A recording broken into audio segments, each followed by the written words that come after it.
Hi പ്രിയമുള്ള സുഹൃത്തുക്കളെ, അപ്പിക്കുപ്പായക്കാരെ ഇറക്കി വനിതാ മതില് പണിഞ്ഞു. എന്തിനാണെന്നറിയാമോ? ഹിന്ദു സ്ത്രീകൾക്ക് സ്വാതന്ത്ര്യം വേണ്ടേ ശബരിമലയിൽ പോകാൻ?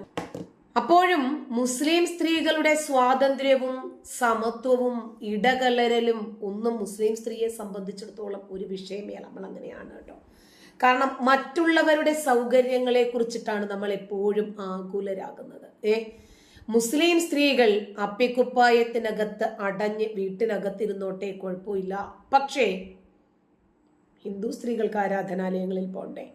മുസ്ലിം സ്ത്രീകൾക്ക് പള്ളിപ്രവേശം ഹറാമാണ്. അവർക്ക് പള്ളിയിൽ പോകാൻ പറ്റില്ല. വീടിന്റെ അകത്തളങ്ങളാണ് അവർക്ക് ഉത്തമം. പക്ഷേ എന്നാലും ഹിന്ദു സ്ത്രീകൾക്ക് ശബരിമലയിൽ പോകാനുള്ള ഓപ്ഷന് വേണ്ടിയിട്ട് നമ്മൾ ഒന്ന് ഇറങ്ങും രംഗത്ത്. വനിതാ മതിലൊക്കെ കെട്ടി, ഒരു നവോത്ഥാന മതില്, ഒരു പുരോഗമനമൊക്കെ വേണ്ടേ നമ്മുടെ നാടിന്? അതാണ് ശബരിമലയില് സ്ത്രീ സമത്വം ഉറപ്പിക്കുന്നത്ര എളുപ്പമല്ല മുസ്ലിം പള്ളിയിൽ നമസ്കരിക്കാൻ സ്ത്രീകൾക്കൊരു സൗകര്യമൊരുക്കൽ. അതിനു വേണ്ടിയിട്ട് മതില് പണിഞ്ഞ ഇടതുപക്ഷ മേശിരിമാരുണ്ട്. അറിയില്ല കേട്ടോ അവരൊക്കെ ഇപ്പൊ എവിടെയാ പോയിരിക്കുന്നത് എന്നൊന്നും. അങ്ങനെയൊക്കെ ഒരു കാലം ഉണ്ടായിരുന്നു നമ്മുടെ നാട്ടിലെ. പൊതു ഇടത്തിൽ സ്ത്രീയും പുരുഷനും ഒന്നിച്ച് ചേരരുത്. അങ്ങനെ ചേർന്നാൽ ഇടിഞ്ഞു വീഴുന്ന ഇസ്ലാമിനെ കുറിച്ചിട്ടാണ് കാന്തപുരം മുസ്ലിയാർ സംസാരിക്കുന്നത്. ലിംഗസമത്വവാദികളില്ല, പുരോഗമന നാറികളില്ല, ആക്ടിവിസ്റ്റുകളില്ല. അയ്യോ, അന്തിച്ചർച്ചാത്ത ചാനൽ തൊഴിലാളികള്, അടുപ്പ് കൂട്ടിയുള്ള തൊഴിലാളികള്, ചർച്ചകൾ. എല്ലാവരും മൗനവ്രതത്തിൽ. എന്താണെന്നറിയോ? എതിർപക്ഷത്തുള്ളത് താടിയുള്ള അപ്പൂപ്പനല്ലേ, അപ്പോൾ പേടിക്കണ്ടേ? അതുകൊണ്ടാണ് ഈ പുരോഗമനമെല്ലാം നമ്മുടെ നാട്ടിലെ ഹിന്ദുക്കൾക്കും ക്രിസ്ത്യാനികൾക്കുമുള്ളതാണ്. മുസ്ലിങ്ങൾ തൽക്കാലം റെസ്റ്റ് എടുത്തോളാൻ. ചുംബന സമരമൊക്കെ നടത്തി കേരളത്തിൽ വിപ്ലവം സൃഷ്ടിച്ചിട്ടുള്ള വിപ്ലവ സിംഹങ്ങളൊക്കെ ഉറക്കഗുളിയൊക്കെ കഴിച്ചിട്ടൊന്നും ഉറക്കത്തില്ല.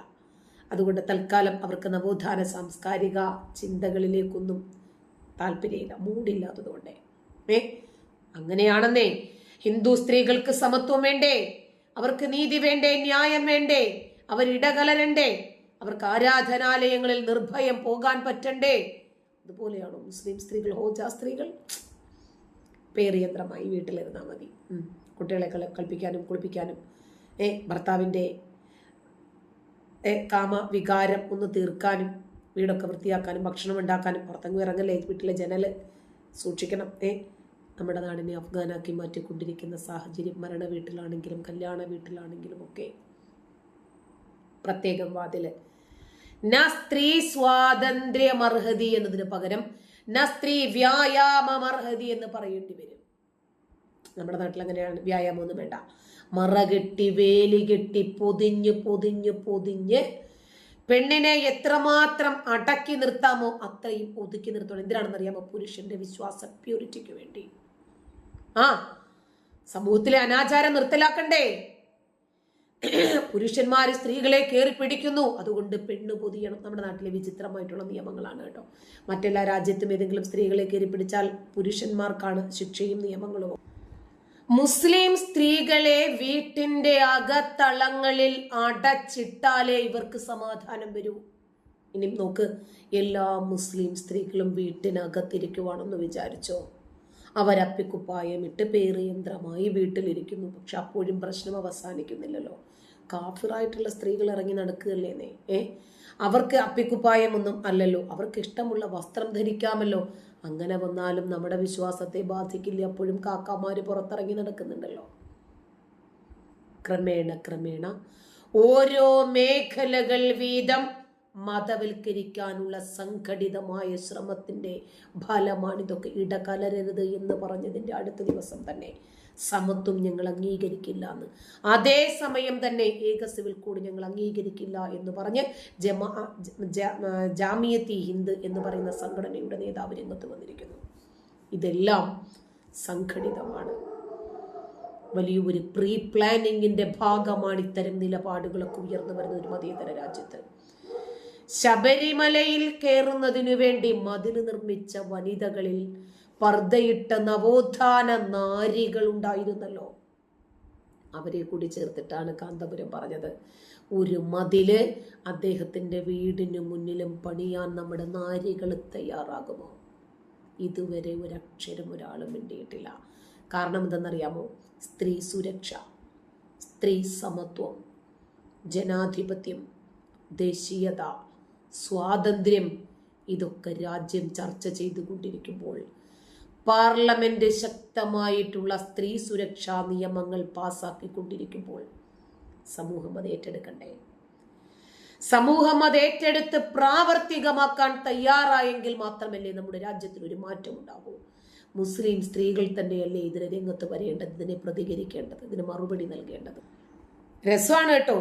മതം പറഞ്ഞ് മതമാണ് മതമാണ് മതമാണ് ഞങ്ങളുടെ പ്രശ്നം എന്ന് പറഞ്ഞ് ജനങ്ങളുടെ ഇടയിലേക്ക് തെരഞ്ഞെടുപ്പിനിടയിലും മതം കലർത്തിയ ഒരു ജനപ്രതിനിധിയെ കോടതി അയോഗ്യനാക്കിയിട്ടുണ്ട്. കേട്ടിരുന്നോ? അവരുടെ മുദ്രാവാക്യം എന്തായിരുന്നെന്നറിയാമോ? അത് തന്നെ, മതമാണ് മതമാണ് മതമാണ് ഞങ്ങളുടെ പ്രശ്നം. തൻ്റെ പാർട്ടിക്ക് മതമാണ് പ്രശ്നമെന്ന് വിളിച്ചു പറഞ്ഞ ഞമ്മന്റെ പാർട്ടിയിൽ നിന്നൊരാൾ പുറത്തു പോയാൽ മതത്തിൽ നിന്നാണ് പുറത്തു പോകുന്നത്.